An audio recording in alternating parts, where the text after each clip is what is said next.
Everyone. मेरा नाम जागृति अवस्थी है। मैंने यूपीएससी सिविल सर्विस एग्जामिनेशन 2020 में ऑल इंडिया रैंक 2 हासिल की है। आज इस सेशन पे मैं अपनी आंसर राइटिंग स्ट्रैटेजी के बारे में आपको बताऊंगी।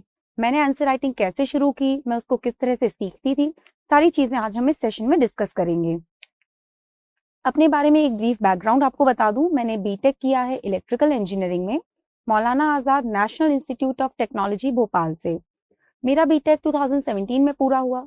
2017 से लेकर के 2019 तक मैं बीएचईएल भोपाल में एज एन इंजीनियर काम कर रही थी। वहां रहते हुए फर्स्ट अटेम्प्ट दिया, मेरा प्रीलिम्स नहीं निकला। फिर मैंने जॉब छोड़ करके पूरा 1 साल तैयारी की और 2020 का अटेम्प्ट लिया। मेरा ऑप्शनल सोशियोलॉजी था। जो ये आप सीरीज देख रहे हैं यूट्यूब पे, इसके अलावा अनअकैडमी प्लेटफॉर्म पर एक फ्री लाइव क्लासेस की सीरीज होगी। आप मेरा कोड JA02 यूज करके उनको फ्री ऑफ कॉस्ट एक्सेस कर सकते हैं। वहां पर हम इन स्ट्रैटेजीज को छोटे छोटे पार्ट्स में ब्रेक करके और भी डिटेल में डिस्कस करेंगे। साथ ही जो भी आपके कमेंट्स हमें मिलते हैं इन वीडियोस पर, उनको भी वहां पे हम हैंडल करेंगे कि कैसे आपके डाउट्स को सॉर्ट आउट किया जा सकता है। अनअकैडमी प्लेटफॉर्म पर और भी एडुकेटर्स हैं, जैसे कि मृणाल सर, प्रतीक नायक सर। आप इनके वीडियोस भी चाहें तो देख सकते हैं। अब आज हम क्या डिस्कस करने वाले हैं। सबसे पहले तो कब स्टार्ट की जाए आंसर राइटिंग, स्टार्ट करें कैसे, फिर एक आंसर राइटिंग कैसे लिखी जाती है, इंट्रो, बॉडी, कंक्लूजन, और मैं आपको लास्ट में एक सैंपल आंसर दिखा दूंगी कि मैं उसको कैसे अप्रोच करती थी। तो फिर हम स्टार्ट करते हैं। When to start answer writing, answer writing को शुरू किया कब जाए। मैंने जो अपनी इस जर्नी में सीखा है, मेरे हिसाब से आंसर राइटिंग तब करिए जब आपका एक नॉलेज बेस तैयार हो चुका हो। सपोज आप अभी इनिशियली प्रिपरेशन स्टार्ट कर रहे हैं, अब आप डे 1 से वो जो डेली आंसर राइटिंग प्रैक्टिस जो कई सारे प्लेटफॉर्म्स पे चलती है कि डेली न्यूज़पेपर से क्वेश्चंस आ गए, डेली वो कुछ ना कुछ अपना डालते रहेंगे, उस तरीके से आप अपने आप को ओवरबर्डन कर लेंगे। पहले जरूरी है कि हमारा ध्यान प्रिपरेशन पे हो, एक बार कंटेंट अच्छा डेवलप हो जाए, उसके बाद हम लिखें।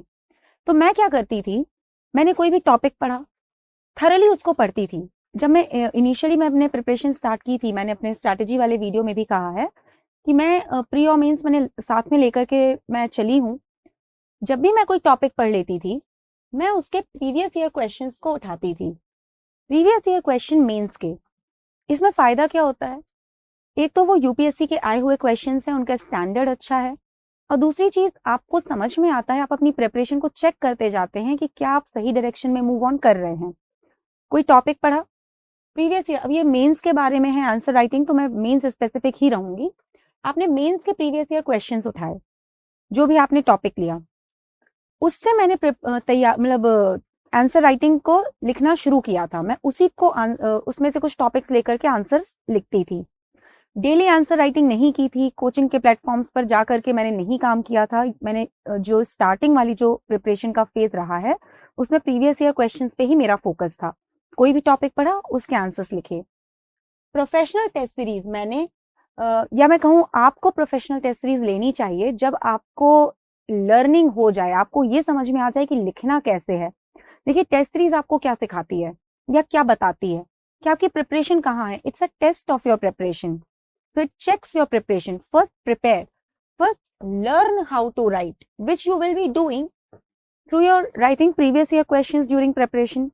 जब एक बार आपको समझ में आ जाए कि आपको लिखना आ गया है, आपको की चीजें समझ में आ चुकी हैं, आप समझते हैं कि आपको कैसे क्या आगे बढ़ना है, उसके बाद आप एक प्रोफेशनल टेस्ट सीरीज पे जा सकते हैं।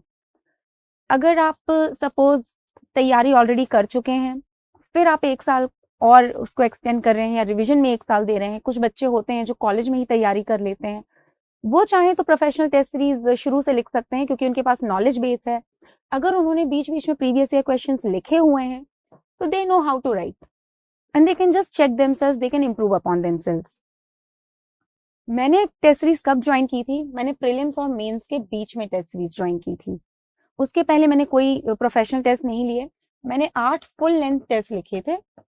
लेकिन आप ये मत सोचिए कि सिर्फ 8 फुल लेंथ टेस्ट लिखने से मेंस में अच्छे स्कोर आपके आ गए।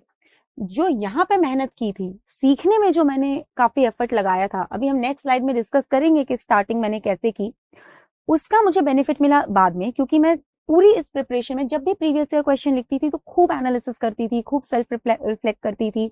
वहां से मैंने लिखना सीख लिया।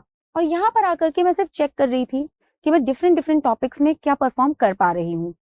तो this was how I started writing the answers, और rather this was when to start writing the answers.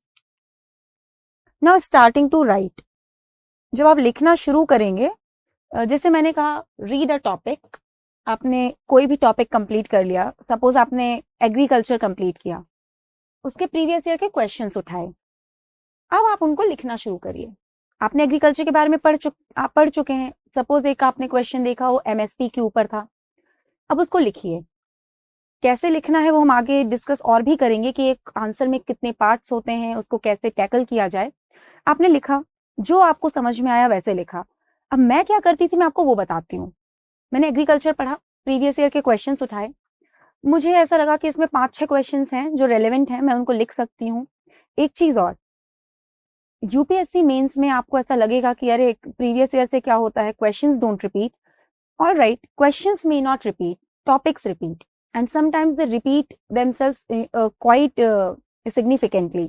वो आपको हेल्प मिलेगी. इसलिए प्रीवियस ईयर क्वेश्चंस को पढ़िए जरूर. कितने ईयर्स के पढ़िए?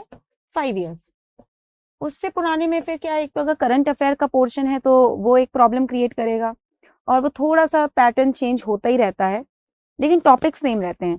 तो आप 5 साल के प्रीवियस ईयर क्वेश्चंस को देखते रहिए, प्रिपरेशन भी ट्रैक पे रहेगी, आपको आइडिया लगेगा कि यूपीएससी कैसे क्वेश्चन पूछता है.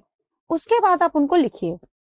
जब मैं लिखती थी, पहला आंसर लिखा, 15 से 20 मिनट लग गए थे लिखने में, तो मैं टाइम बाउंड तरीके से नहीं लिख रही थी.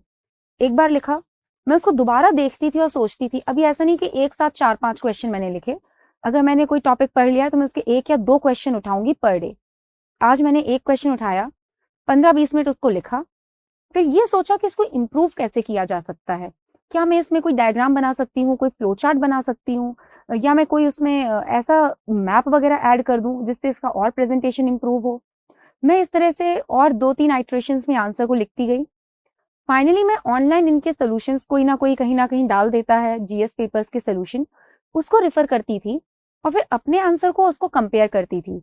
अगर आप अच्छे से कोई टॉपिक पढ़ेंगे तो आप दोनों की क्वालिटी भी जज कर लेंगे. अगर मुझे कुछ एडिशनल पॉइंट्स मिलते थे कि भाई उस टॉपिक में मुझे ज्यादा अच्छे कंटेंट मिल रहा है, ऑनलाइन जो सोल्यूशन है, तो मैं वहां से वो पॉइंटर्स छोटे छोटे उठा करके अपने सीधे नोट्स में लिख लेती थी, जो मेरे कंसोलिडेटेड नोट्स हैं. कंसोलिडेटेड नोट्स के ऊपर मैंने नोट मेकिंग स्ट्रैटेजी में शेयर किया हुआ है कि मैंने कैसे नोट्स को अप्रोच किया, तो वहां जाके मैं ऐड कर देती थी वो की वैल्यूज. जब आप ये प्रैक्टिस बार बार करेंगे, इससे देखिए हो क्या रहा है, आप लिख रहे हैं, आप रिफ्लेक्ट कर रहे हैं, आपने फिर लिखा, आपने फिर रिफ्लेक्ट किया.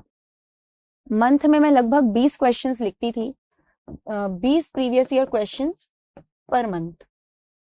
तो जब आप इसी एक्सरसाइज को 20 बार करेंगे तो होगा कि अल्टीमेटली आपको समझ में आने लगेगा.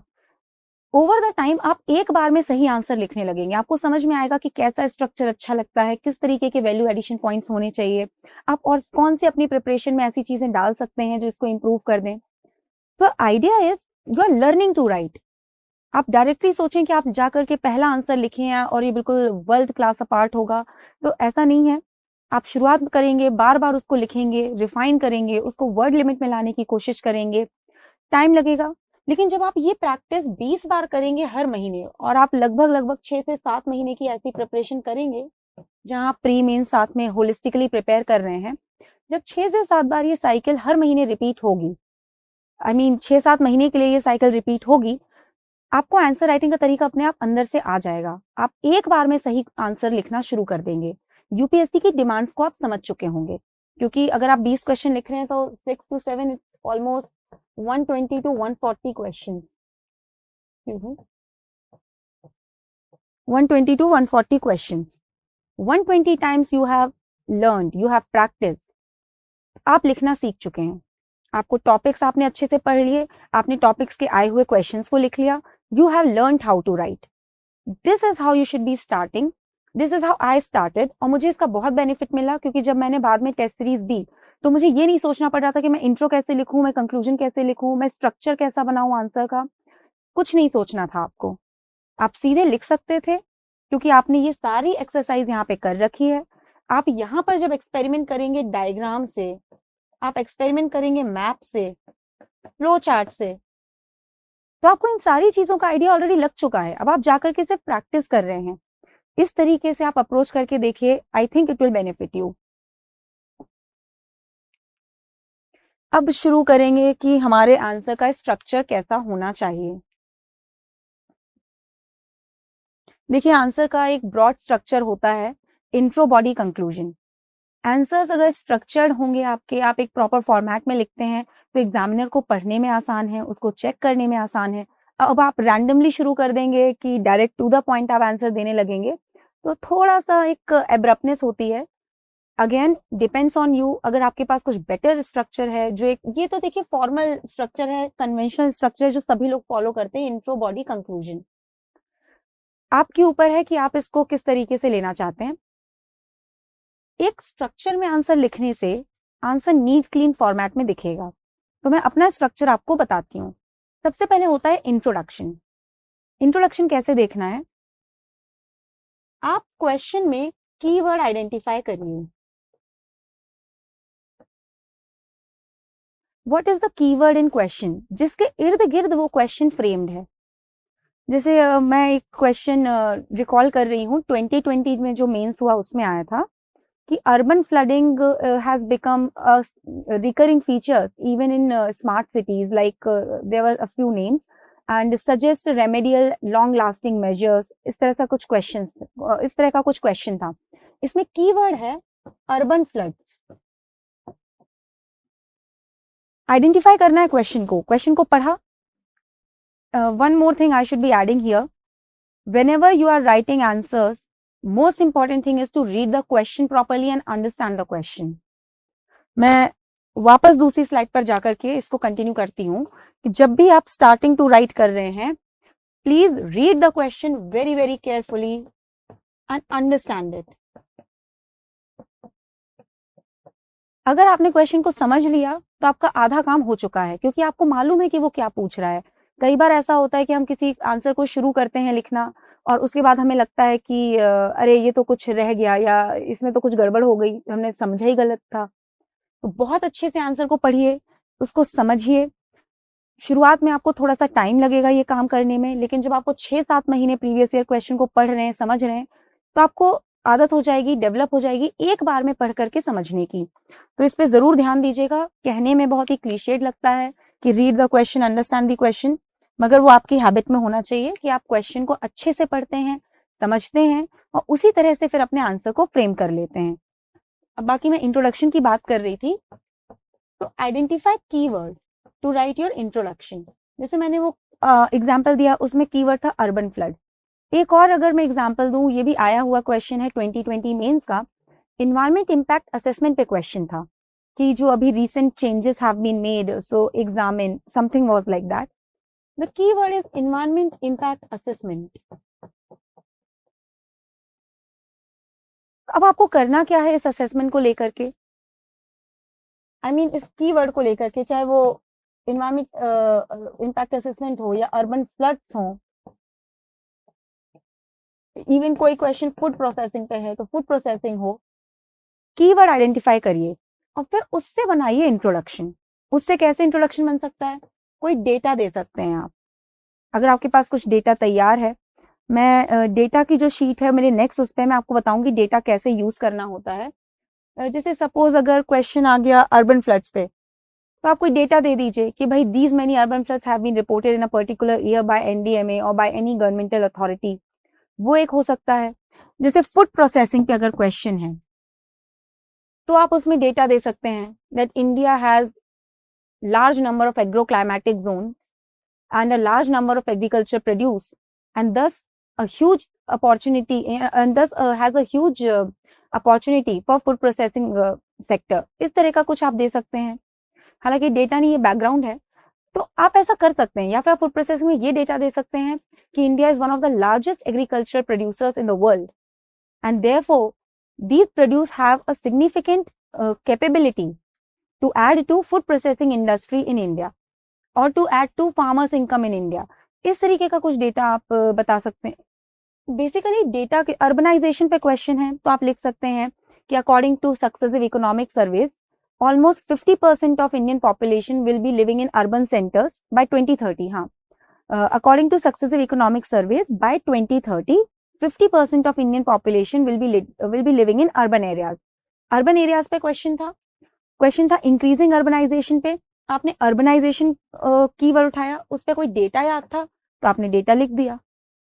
कीवर्ड उठाइए, कीवर्ड पे अगर आपको कोई डेटा याद आ रहा हो तो डेटा लिखिए। सपोज विमेन की हेल्थ पे कोई क्वेश्चन है तो आप लिख सकते हैं according to national family health survey almost 50% of Indian women are anaemic. और अकॉर्डिंग टू वेरियस सर्वेज, क्योंकि कई सर्वेज होते रहते हैं, कई बार नाम नहीं याद रहेगा, maternal mortality rate is this, under nutrition rates among women are this. तो कोई डेटा से स्टार्ट किया जा सकता है, बैकग्राउंड से स्टार्ट किया जा सकता है। बैकग्राउंड मतलब कोई रिसेंटली कोई चीज हुई हो, उसका आप एक करंट अफेयर से लिंक दे करके शुरू कर सकते हैं। ये करंट उसमें इंटरनेशनल रिलेशन में ये बहुत काम आती है अप्रोच, क्योंकि इंटरनेशनल रिलेशन में डेटा उतना नहीं मिलेगा, बैकग्राउंड मिल जाएगा।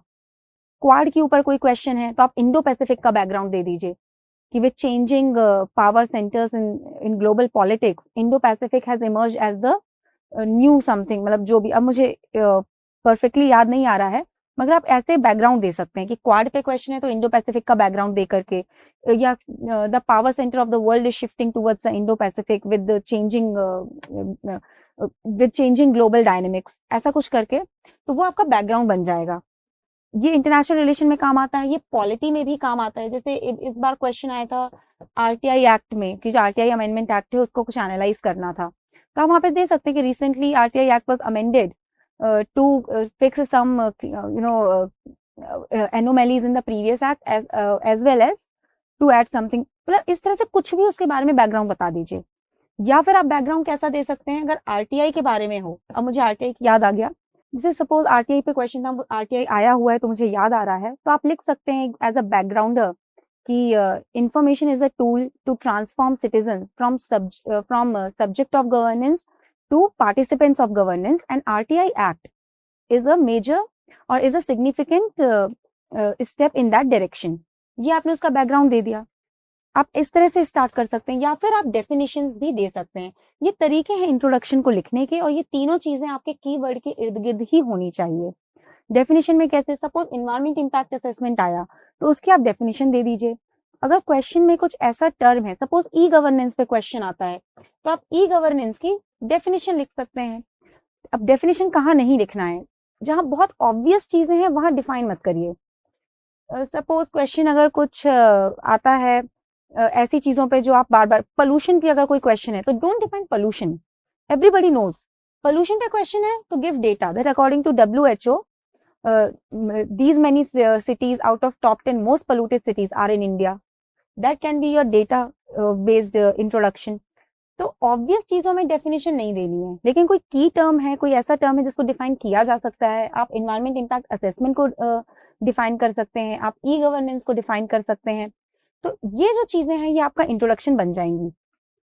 अगर आप इन चीजों के हिसाब से अपने नोट्स में थोड़ा थोड़ा एडिशन करते रहेंगे, तो जब आप एग्जाम में लिखने जाएंगे, आप इंट्रोडक्शन कैसे लिखेंगे, आप सिर्फ कीवर्ड देखेंगे और तुरंत इन तीनों में से कोई एक जो भी वहां सूटेबल हो इसको उठाएंगे और सीधे अपना डेटा दे देंगे, अपना इंट्रोडक्शन दे देंगे। हेल्थ पे क्वेश्चन है, अगर लग रहा है कि इसमें से कुछ डेटा आ सकता है, माल न्यूट्रिशन पे क्वेश्चन है तो यूनिसेफ की रिपोर्ट का डेटा लिख सकते हैं, तो वो लिख दीजिए। IR पे है, बैकग्राउंड लिख दीजिए। तो फिर आप समझ जाएंगे कि कौन से की टर्म में कौन सा टाइप का इंट्रोडक्शन फिट होगा, और ये प्रैक्टिस करनी है जब आप प्रीवियस ईयर क्वेश्चंस को ही लिख लिख करके सीख रहे हों। इंट्रोडक्शन के बाद हाँ, डेटा मैं बता रही थी, तो डेटा को कैसे तैयार करना है, ये एक सैंपल शीट है। हम इसका PDF डिस्क्रिप्शन बॉक्स में उसके लिंक को शेयर कर देंगे, कमेंट सेक्शन में डाल देंगे, कहीं आपको मिल जाएगा, वहां पे आप जाके एक बार देख लीजिए। सजेस्टिव लिस्ट है, एग्जॉस्टिव नहीं है, क्योंकि मेरे पूरे नोट्स मुझे मिल नहीं पाए, ये कुछ पार्ट है नोट्स का। तो मैं क्या करती थी, कोई भी टॉपिक लिया, और बहुत सारे टॉपिक्स नहीं, टॉपिक होते ही कितने हैं, सब्जेक्ट वाइज देख लीजिए, women, education, health, environment, globalisation, industrialisation, ऐसे छोटे छोटे टॉपिक्स लीजिए। एक साइड में लिखती थी सोर्स और एक साइड लिखती थी फाइंडिंग्स। अब सोर्स कौन से थे, स्टैंडर्ड सोर्स, कोई अच्छी सी रिपोर्ट आई है, रिस्पेक्टेबल ऑर्गेनाइजेशन है, WHO है, UN के कोई ऑर्गेनाइजेशन है, गवर्नमेंट की कोई रिपोर्ट्स हैं, और उसने क्या पाया है, क्योंकि यही तो आपका डेटा का इंट्रोडक्शन बनेगा कि according to this is the finding. ये मैंने एनवायरनमेंट के लिए किया है, तो एनवायरनमेंट से यूएनईपी की एमिशन गैप रिपोर्ट आई। And what are the findings? Per capita emission of India are lesser than global average. ये तो मैंने एक लिखा है, एक और भी इसमें था कि if the present trend of emissions keeps continued और if the present trend of emissions is not controlled, then it is difficult to reach the target of 2 degree centigrade rise in temperature by the end of century। ये एक अलग finding थी, तो मैं ऐसे finding लिख लेती थी। अब जब मुझे क्वेश्चन को मैं अगर आया कुछ, अगर क्वेश्चन ऐसा आता है सपोज कि कॉमन बट डिफरेंशिएटेड रिस्पॉन्सिबिलिटी पर है, तो मैं वहां लिख सकती हूँ, क्योंकि वहां मुझे ये दिखाना है कि इंडिया का हिस्टोरिकली उतना कॉन्ट्रीब्यूशन नहीं है जितना वो रिस्पॉन्सिबिलिटी अपने ऊपर ले रहे हैं। तो वहां मैंने लिख दिया कि according to UNEP emission gap report, per capita emission of India is lesser than the global average. This has become my introduction. If question comes on climate change कि हम जो कर रहे हैं उससे होगा नहीं, we need to pace up our efforts, इस तरह का कुछ, तो आईपीसीसी की एक रीसेंट रिपोर्ट थी, असेसमेंट रिपोर्ट थी, तो उसमें था कि in last 150 years 1.1 degree centigrade rise in temperature has already been achieved और has already happened. And if we continue with that trend, मैंने पूरा नहीं लिखा है यहाँ पर, and if we continue with that trend, temperature might rise by around 3 to 4 degree centigrade. यहाँ पे कंप्लीट नहीं है, तो जब आप अपने नोट्स बनाएंगे, ये सजेस्टिव है, मैं सिर्फ जैसे क्लाइमेट चेंज परफॉर्मेंस इंडेक्स, तो इंडिया इज एट रैंक 9, इस तरह से आप डेटा शीट बना लीजिए, हर टॉपिक की बना लीजिए, एक पेज से ज्यादा की वो डेटा शीट ना हो, सोर्स लिखिए और फाइंडिंग्स को बिल्कुल 1 या 2 लाइन में लिख लीजिए। इसको रिवाइज करते रहेंगे, ये आपके इंट्रोडक्शन में आपको काम आएगी। अब हम जाएंगे बॉडी पर। बॉडी में सबसे जरूरी चीज होती है कि कीवर्ड क्या है आपका, जो directive, I mean not keyword, your directive word. जब आप प्रीवियस ईयर क्वेश्चंस को देखेंगे या जनरली क्वेश्चंस को देखेंगे, तो उसमें discuss, analyse, critically examine, illustrate, इस तरीके के डायरेक्टिव वर्ड्स होते हैं। इनको समझना जरूरी है कि आप जो चीज डिस्कस में लिखेंगे वही एनालाइज में भी लिखेंगे, वही आप हर जगह लिखेंगे, तो ऐसा नहीं है, आंसर की कुछ फॉर्मेट चेंज होगी। मैंने 2 एग्जाम्पल लिए, आपको ये डायरेक्टिव वर्ड्स कहाँ मिलेंगे, आप गूगल करिए डायरेक्टिव वर्ड्स यूपीएससी पीडीएफ या डायरेक्टिव वर्ड्स यूपीएससी, 3-4 लिंक्स आएंगी, उनमें से एक आध या 2-3 को खोल के देख लीजिए, पढ़ लीजिए, जहां आपको अच्छे से समझ आ जाए, वहां से आप ये इन कीवर्ड्स को समझ सकते हैं। एक बार में ये कीवर्ड्स याद नहीं होंगे, आप सोचें आप वो लिस्ट लेकर के प्रिंट करें और उसको पूरा एक बार में समझ लें, ऐसा नहीं है। जब आप स्टार्ट करेंगे ना क्वेश्चंस लिखना, आपने कोई क्वेश्चन उठाया, मैं अपने हिसाब से बता रही हूँ, तो मैंने प्रीवियस ईयर का क्वेश्चन उठाया और उसमें डायरेक्टिव वर्ड देखा, अगर डायरेक्टिव वर्ड था डिस्कस, ये जो डायरेक्टिव वर्ड्स के जो पीडीएफ आपको मिलेंगे ना, मैंने वो प्रिंट करके अपने स्टडी टेबल पे रखे हुए थे। जैसे ही वर्ड आया डिस्कस, तो मैं वहां जाती थी और पढ़ती थी कि डिस्कस का मतलब क्या है। मैं रट नहीं रही थी, क्योंकि अगर आप रटने की कोशिश करेंगे तो एक तो डिफरेंस समझ में नहीं आएगा और फिर वो प्रोसेस आपके लिए बहुत बर्डनसम हो जाएगा। अगर वहां डिस्कस है तो मैं जाके देखती थी कि डिस्कस का मीनिंग क्या है, और ऐसे बहुत सारे डायरेक्टिव वर्ड्स होते भी नहीं है, मेन 6-7 हैं, अगर वो समझ में आ गए तो आप कर लेंगे। अब डिस्कस का मतलब होता है रिटन डिबेट, आपको फेवर में भी पॉइंट्स देने हैं, आपको अगेंस्ट द आर्गुमेंट भी पॉइंट्स देने हैं, और फिर एक कंक्लूजन देना है। तो डिस्कस में मैं वो pro cons approach, advantage disadvantage वाली अप्रोच। अगर आपका की वो डायरेक्टिव वर्ड है इलस्ट्रेट, तो आप क्या लिखेंगे, आप किसी चीज को एक्सप्लेन करेंगे giving examples and data. Illustrate का मतलब ही होता है कि आपको एग्जाम्पल्स देने पड़ेंगे उसमें, तो आपको उसमें एग्जाम्पल्स इंक्लूड करने हैं, स्टैटिस्टिक्स इंक्लूड करनी है। अब इलस्ट्रेट में जरूरी नहीं है कि आप प्रो कॉन्स अप्रोच में, वो डिपेंड करता है कि क्वेश्चन किस तरीके का है, तो वहां पर आप इलस्ट्रेट करेंगे थ्रू एग्जाम्पल। आप साइड भी अगर ले रहे हैं तो वहां पे भी आपको एग्जाम्पल देना है। आप बैलेंस बनाना चाहते हैं, अगर आप चाहते भी हैं कि आप पॉजिटिव नेगेटिव दोनों दें, वो भी एग्जाम्पल के साथ, क्योंकि इलस्ट्रेट का मतलब ही यही होता है। तो डायरेक्टिव वर्ड्स को समझिए, उन्हें रटने की कोशिश मत करिए, शीट प्रिंट करके अपनी टेबल पे जब भी आंसर लिख रहे हैं शुरुआत में बस चेक कर लिया कि जो भी डायरेक्टिव वर्ड है उसका मीनिंग क्या है। ओवर द टाइम लिखते लिखते आपको खुद समझ में आने लगेगा, जब ये 6-7 महीने तक आप लिखेंगे, मैं बता चुकी हूँ पहली स्लाइड में कि मैं 6-7 महीने की क्या बात कर रही हूँ, तो फिर वो आपको समझ में आ जाएगा, आप एक बार में उसको सही लिखना स्टार्ट कर देंगे और ये सारी चीजें आपको याद हो जाएंगी। मैं कैसे लिखती थी आंसर को, देखिए आंसर को स्ट्रक्चर्ड रखना बहुत जरूरी है। आप पॉइंट वाइज भी लिख सकते हैं, आप पैरा वाइज भी लिख सकते हैं, आपको दोनों तरह के जो टॉपर्स हैं वो आपको दोनों तरह से सजेस्ट करेंगे।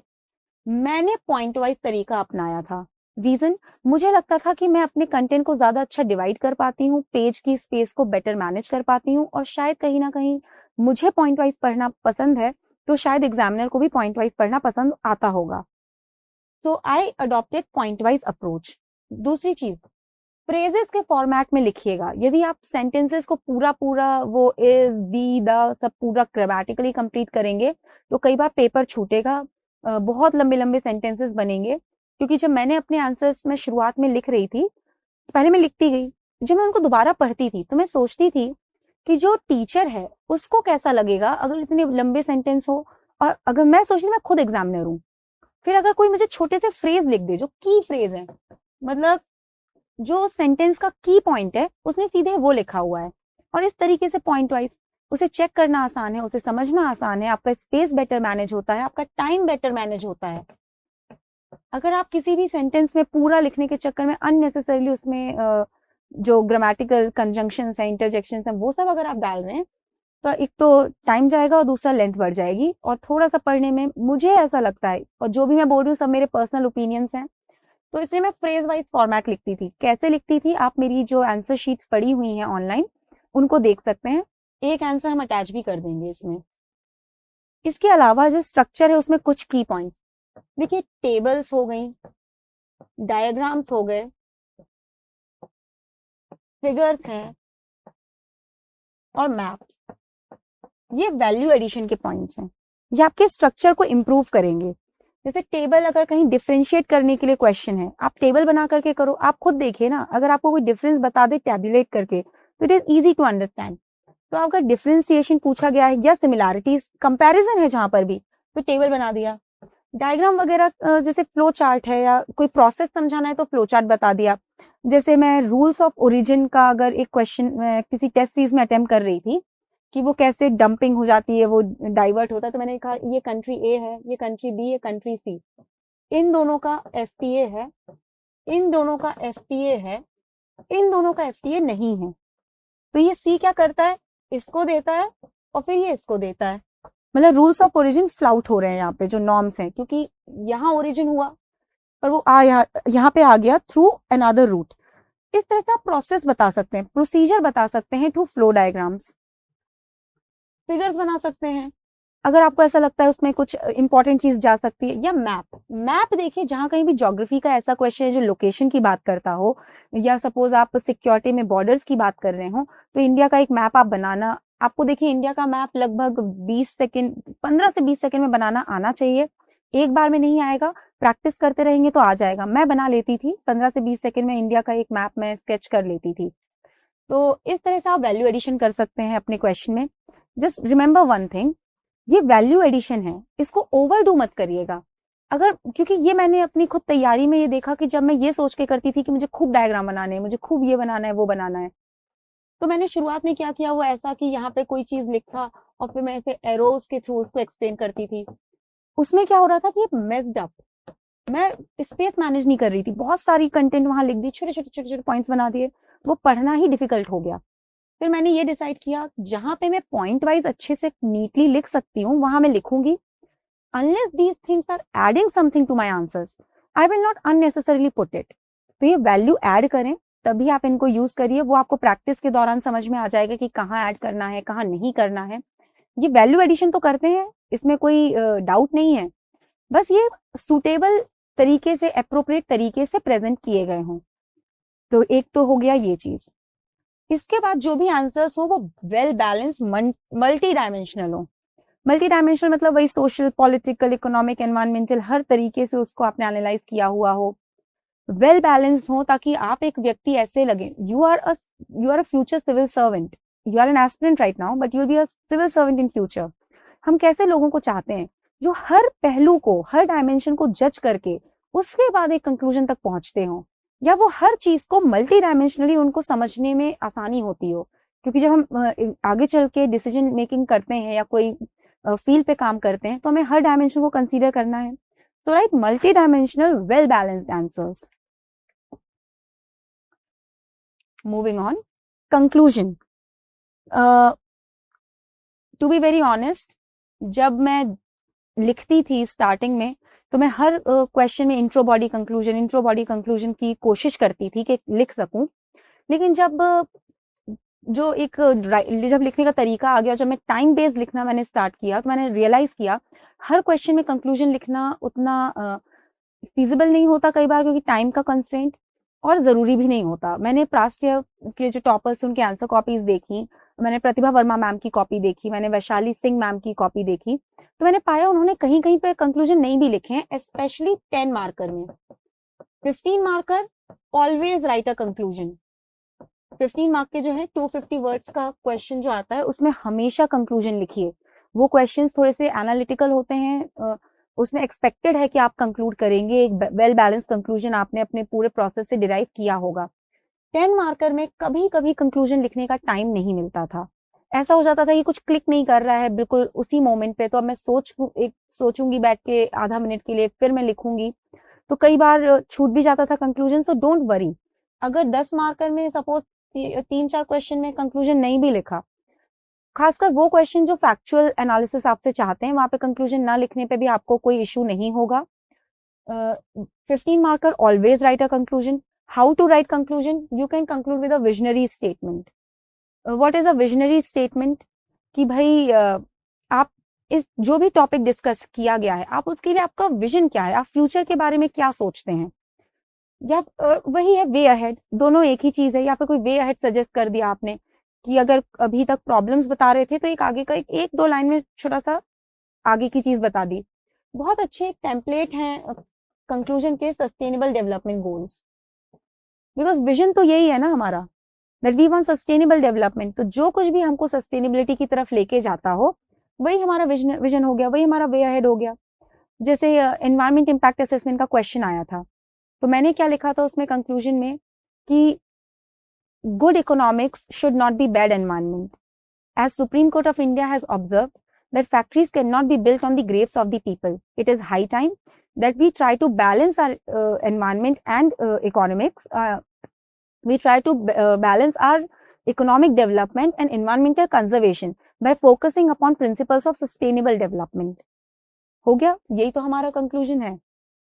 इस तरीके से अगर आप लिखेंगे तो डेफिनेटली आपको हेल्प मिलेगी, डेफिनेटली आप अपने आंसर को एक अच्छा स्ट्रक्चर दे पाएंगे। इसके अलावा मैं आपको कुछ छोटी छोटी चीजें और बता देती हूँ। आंसर में कुछ वैल्यू एडिशन होते हैं। आंसर में कुछ चीजें हैं जो आप वैल्यू एडिशन के लिए कर सकते हैं। उनमें से एक होता है कोटेशन। ये मैं यहाँ पे भूल गई थी। कोटेशंस यूजुअली आपको इंट्रोड्यूस करने में भी हेल्प कर सकती हैं, और अगर विजनरी कोटेशंस हैं तो कंक्लूड करने में हेल्प कर सकती हैं। मैंने कोटेशंस ली थी अनुदीप दूरी शेट्टी सर के जो ऐसे के नोट्स हैं, उन्होंने अपने ब्लॉग में शेयर किए हुए हैं। उसमें एक जो नोट है वो सिर्फ कोटेशंस की लिस्ट है, टॉपिक वाइज वहां से ले लिए थे, लर्न कर लिए थे। धीरे धीरे टॉपिक वाइज आपको लर्न हो जाएंगे। उसको भी मैं कई बार विजनरी स्टेटमेंट की तरह यूज करती थी, खासकर एथिक्स में ये बहुत काम आएगा। तो मैं एथिक्स में क्या करती थी कि मैंने कोई वहां पे स्टेटमेंट डाला, क्वेश्चन आया, मैं क्वेश्चन के साथ ही आपको एक्सप्लेन करने की कोशिश करूंगी। क्वेश्चन वाज ऑन वेपन, कि इंडिया जब वेपन का ट्रेड करे दूसरी कंट्री से तो किस तरह के एथिकल प्रिंसिपल्स को वो फॉलो करेगी। एथिक्स में केस स्टडी का क्वेश्चन है, 2020 का क्वेश्चन है, आप चाहें तो पढ़ सकते हैं जाकर के। मैंने उसमें कंक्लूजन में ये लिखा कि मेरा विजन क्या है। विजन तो ये है कि एक वेपन फ्री वर्ल्ड हो। प्रैक्टिकलिटी मैंने अपने आंसर में दिखाई है, पर मेरा विजन तो वही है। इनफैक्ट हम सबका विजन वही है। तो मैंने क्या लिख दिया कि according to Mahatma Gandhi, violence is a messy weapon and can never give us lasting peace. Ultimately, our efforts should be in the direction to reduce these weapon trade amongst countries and to live peacefully forever. फिर मैंने एक और डाल दिया कि peace built upon the barrel of a gun is a fragile peace. Peace built upon mutual cooperation and shared love and respect is a lasting peace. And therefore, ultimately, the highest standard of ethics will culminate into, a weapon-free world. इस तरीके का आप इसको थोड़ा सा दोबारा सुन लीजिएगा rewind करके, मैंने भी टुकड़ों में बोला है। ये मेरा कंक्लूजन बन गया। इस तरीके से आप कोटेशन से भी कंक्लूड कर सकते हैं। कई बार अगर अच्छी सी कोटेशन आप इंट्रोड्यूस भी कर सकते हैं। ये आपके कंक्लूजन हो गए। कोटेशन एथिक्स में पर्टिकुलरली हेल्प करेंगे आपको कंक्लूड करने में। अगर कोटेशन एजुकेशन पे है, विमेन एम्पावरमेंट पे है, तो वो जीएस के पेपर्स में भी आप उससे कंक्लूड कर सकते हैं। जैसे विमेन पे अगर है तो आप लिख सकते हैं विमेन की अगर एजुकेशन पे है तो कंक्लूजन क्या हो सकता है कि to educate a woman is to educate a generation. In order to reap the demographic dividend of the country, we need to first educate and empower our women so as to empower the entire generation. ये मेरा conclusion हो गया, quotation से सीधे conclusion निकाल लिया. तो ये एजुकेशन, हेल्थ, विमेन, एथिक्स में जो है, इन चीजों में ये पर्टिकुलरली हेल्पफुल हो सकता है. I will now show you my sample answer. ये मैंने जब मैं तैयारी कर रही थी तब लिखा था, तो उसको डिस्कस कर लेते. इसका पीडीएफ, इसका जो लिंक है इस पीडीएफ का, वो हम बॉक्स में डाल देंगे डिस्क्रिप्शन में या कमेंट में, तो वहां से एक बार देख लेना. ये 250 वर्ड्स का आंसर था. अच्छा, वर्ड लिमिट प्लीज, अभी तो क्या है, जब आप स्टार्ट करोगे लिखना तो वर्ड लिमिट में ही लिखने की कोशिश करिए, ताकि आदत हो जाएगी आपको कि आप जब लिखें या जब आप पढ़ें तो आपको कितना पढ़ना है. क्योंकि लिखना 250 वर्ड्स ही है. आप पढ़ लीजिए, आप 1000 पेज पढ़िए, जितना भी आप चाहें पढ़िए, लिखना 250 वर्ड्स ही है. So try to stick to that word limit. You don't count the word limit. One more thing. I'll choose a blank slide for this. Word limit and time management maybe I'll discuss separately here. Whenever आप लिख रहे हैं तो time limit का, जब start कर रहे हो लिखना, मैंने पहले भी डिस्कस किया कि मैं 15-20 मिनट में आराम से लिखती थी. ग्रेजुअली ओवर द टाइम मैंने उस टाइम पीरियड को, जो ड्यूरेशन है उसको मैं रिड्यूस करती गई, और रिड्यूस हो देखिए, जब आप लिखेंगे तो 15-20 मिनट इज फाइन, वो धीरे धीरे कम होता जाए. लगभग 3 से 4 महीने प्रिपरेशन के अंदर आप लिखना शुरू कर दें. 7 minutes for 10 marker and 10 minutes for 15 marker. ये मैं जीएस की बात कर रही हूँ. मैंने डिटेल में टाइम मैनेजमेंट की भी बात की हुई है एक दूसरे सेशन में, तो वहां पे आप देख सकते हैं. इस टाइम लिमिट को सीख लीजिएगा whenever you are learning to write. अगर आपने एक बार ये चीजें सब लर्निंग टू राइट वाले फेज में कर लिया प्रीवियस ईयर क्वेश्चंस के साथ, professional test series for you will be a cake walk. You will just go, you will check your writing skills, that's it. तो एक तो ये, और दूसरा word limit 250 words and 150 words. 150 words is रफली 1 3/4 pages and this comes out to be 2 3/4 pages. वहां पे fixed space मिलेगी आपको, और ये आपके फॉन्ट साइज पे डिपेंड करता है. मैं अपने फॉन्ट साइज के हिसाब से बता रही हूँ. Depends on your font size, depends on your writing skills. कई क्वेश्चंस में 150 के ऊपर जाएगा. ऊपर मतलब कितना ऊपर? Hardly 165 170, not more than that. अगर आप एक क्वेश्चन में वर्ड लिमिट को ब्रीच कर रहे हैं, इसका मतलब आप एक्स्ट्रा टाइम दे रहे हैं. उस टाइम को आप किसी दूसरे क्वेश्चन में कॉम्प्रोमाइज कर रहे हैं, and every question is an opportunity. Similarly 250 words में रफली इतना आ जाता है. पेपर में 3 पेज दिए रहते हैं 250 के लिए, और 2 पेज दिए रहते हैं 150 वर्ड के लिए, और फिक्स स्पेस होता है. तो ये वर्ड लिमिट, टाइम लिमिट, इन पे जब आप प्रैक्टिस करेंगे तो प्लीज काम करिएगा. ये आपको बहुत हेल्प करेंगे फाइनली एग्जाम में अपने आप को मैनेज करने में. Now this is the sample answer. I'll just discuss it in brief with you. Question था कि geographical indicators have been provided to many products in the recent past. Discuss their legal aspects and local benefits. Keyword is geographical indicators. Directive words is discuss. Now उसमें क्या, पहले तो बोला legal aspect discuss करो. अब legal discuss में क्या, वही प्रो कॉन एवरीथिंग. अब लीगल एस्पेक्ट्स में कोई प्रो कॉन्स नहीं होता. उसमें तो you have to just tell them कि लीगल एस्पेक्ट्स हैं क्या. तो मैंने ज्योग्राफिकल इंडिकेशन को पहले क्या किया, कैसा इंट्रो दिया जाए. कीवर्ड है, डिफाइन किया जा सकता है, इतना भी कन्वेंशनल या नॉर्मल रोज की भाषा वाला वर्ड नहीं है. मैंने डिफाइन कर दिया कि it is a tag given to a product that has specific geographical origin and unique properties. One more thing, I used to underline the keywords in my answer. वो कैसे होगा, पहले लिखना शुरू करेंगे तो थोड़ा कॉन्शियसली करिए, फिर धीरे धीरे आपको समझ में आ जाएगा कि कीवर्ड क्या है, उसको अंडरलाइन करते चलना है. ऐसा नहीं कि पहले पूरा आंसर लिखा फिर बाद में कीवर्ड अंडरलाइन कर रहे हैं. जैसे आप लिखते जाएंगे आपको लगेगा कि कुछ कीवर्ड आया, तुरंत अंडरलाइन. हर क्वेश्चन में आप हर जगह अंडरलाइन नहीं कर पाएंगे, टाइम का कंस्ट्रेंट होगा. एटलीस्ट जो कीवर्ड्स हैं उसको अंडरलाइन कर दीजिए, एक अच्छा इंपैक्ट जाता है. जैसे specific geographical origin and unique properties, ये मुझे 2 कीवर्ड लगे, डाल दिए. अब ये फिर मैंने थोड़ा सा, क्योंकि लीगल एस्पेक्ट्स को भी डिस्कस करना था, तो किसको दिया जाता है वो लिख दिया. इंडिया में उन्होंने कहा ना, recently given to many product, तो इंडिया में ज्योग्राफिकल डाइवर्सिटी है, कल्चरल लेगेसी है, तो उसमें फिर मैंने लिख दिया कि होम टू 300 जीआई टैग. फिर कुछ एग्जांपल्स भी दे दिए. देखिए ये जो आंसर है ना, ये थोड़ा सा स्टार्टिंग में लिखा हुआ आंसर है, तो आपको लंबा लग सकता है. जरूरी नहीं कि आप जाकर के सारे पॉइंट्स ही लिखें, मैं सिर्फ एक आपको स्कीमेटिक बताना चाहती हूँ. फिर लीगल प्रोविजंस लिखे पॉइंट वाइज. गवर्निंग मैकेनिज्म क्या है इंटरनेशनली और इंडिया में. तो जीआई टैग के लीगल प्रोटेक्शन देता है use of its name and not the procedure. Procedure को यूज किया जा सकता है, टेक्निक्स को यूज किया जा सकता है, नेम के लिए ये प्रोटेक्शन दे देगा। उसके बाद रिन्यूड एवरी 10 ईयर्स, ये हो गया। उसके बाद हमें लोकल बेनिफिट्स को डिस्कस करना था, मैंने लोकल बेनिफिट्स लिख दिए। इकोनॉमिक क्या है, सोशल, कल्चरल, वो भी मैंने बिल्कुल पॉइंट वाइज फॉर्मेट में दिए हैं। इसका जो लिंक है आप उसमें जाके इसको पढ़ लीजिएगा। और फिर जो मैंने कंक्लूड किया, मेरा विजन क्या है जीआई टैग को लेकर के, it helps in leveraging upon invaluable treasures of incredible India.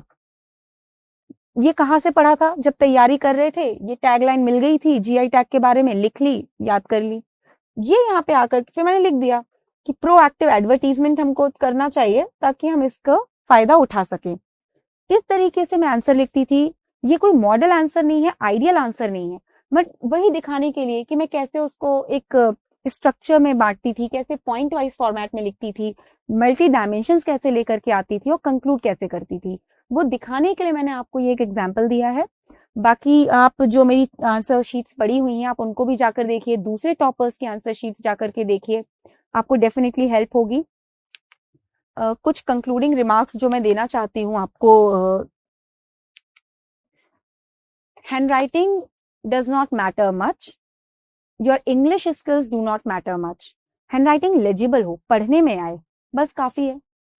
आप जब प्रीवियस ईयर टॉपर्स की हैंडराइटिंग देखेंगे, कॉपीज देखेंगे, तो आपको लगेगा कि हाँ ये लेजिबल है, मगर ये इट्स नॉट वेरी ऑर्नामेंटल। मेरी खुद की हैंडराइटिंग नीट थी, पढ़ने में आती थी, पर बहुत सुंदर नहीं थी।